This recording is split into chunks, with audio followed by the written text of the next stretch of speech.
A queda de Nicolás Maduro. Os impasses. O enfraquecimento da política e economia venezuelana não se iniciou no governo de Nicolás Maduro. Em 2002, o então presidente venezuelano Hugo Chávez sofreu uma tentativa de queda do poder que durou aproximadamente 47 horas, por meio da detenção do presidente por militares de oposição. Na ocasião, a tentativa de derrubada não deu certo. Chávez retomou seu poder ainda mais forte, através do controle do judiciário.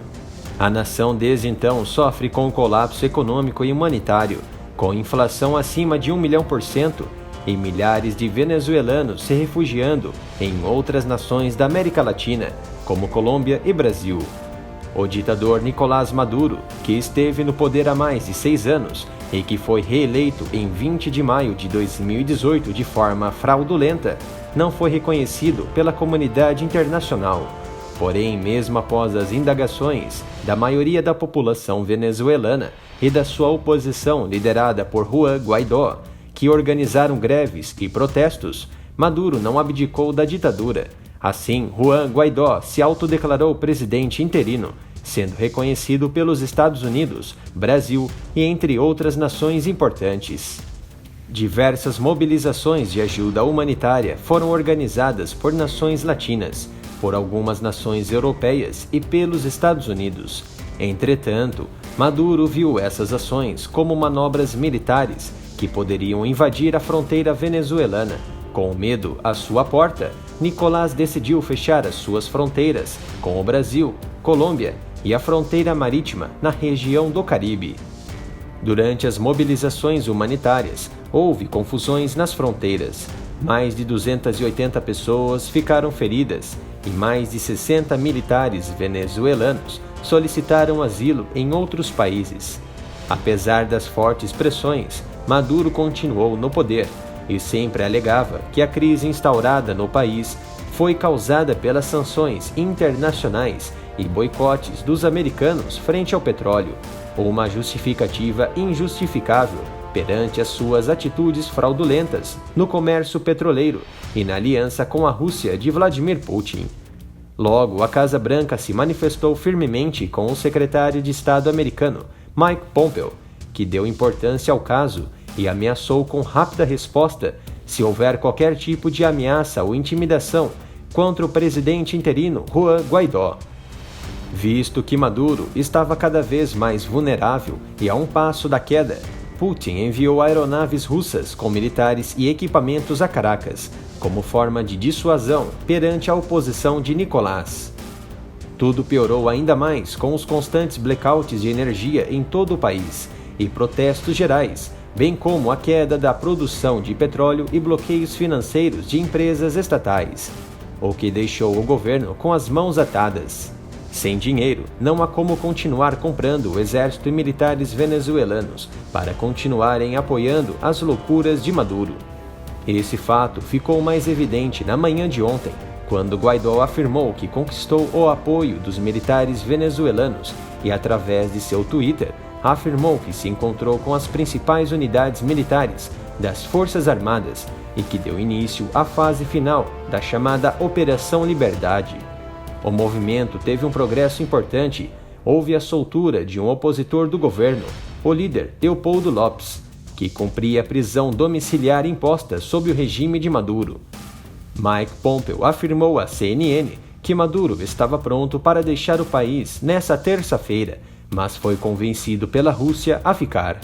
Segundo Pompeo, havia um avião na pista de decolagem que estava pronto para partir pela manhã, mas os russos indicaram que ele deveria ficar, e ele estava indo para Havana, em Cuba. A queda de Maduro está sinalizada. Basta as forças armadas venezuelanas confirmarem definitivamente a sua oposição ao governo e ir às ruas apoiados pela população. Entretanto, o mais importante é a sinalização de apoio das nações internacionais para apoiarem o movimento, pois sem ela não haverá a queda do ditador Maduro.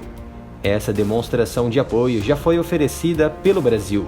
O presidente Jair Messias Bolsonaro editou nesta terça-feira uma medida provisória para liberar 223,8 milhões de reais para assistência emergencial e acolhimento de cidadãos da Venezuela.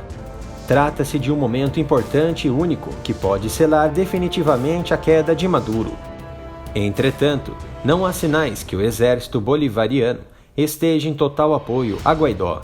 Ao contrário, está muito atrelado a Maduro, que intensificou a presença dos militares nas ruas para coibir os movimentos em pontos estratégicos. Apesar da intenção importante de Guaidó, o movimento parece ter sido um tanto desorganizado e desalinhado aos comandantes das principais unidades, o que demonstra forte presença ainda madurista no alto escalão. A transição de governo deve ser feita de forma pacífica de ambos os lados, através de diálogo e reconhecimento que o momento é de mudança pela filosofia democrática e pela vontade do povo. Qualquer intervenção militar não é relevante a nenhuma nação, muito menos aos americanos ou brasileiros. Porém, como toda nação-potência, há de se preparar para o pior. Mesmo uma intervenção americana cirúrgica em terras venezuelanas, os gastos seriam astronômicos. Se a fonte secar, nem mesmo Putin será o anjo salvador de Maduro, já que o ninho do tesouro está secando e as terras venezuelanas poderão ser governadas por outra filosofia, como a de Guaidó. Apesar de ser um socialista nato, conduzirá uma política mais aliada aos parâmetros americanos que socialistas russos.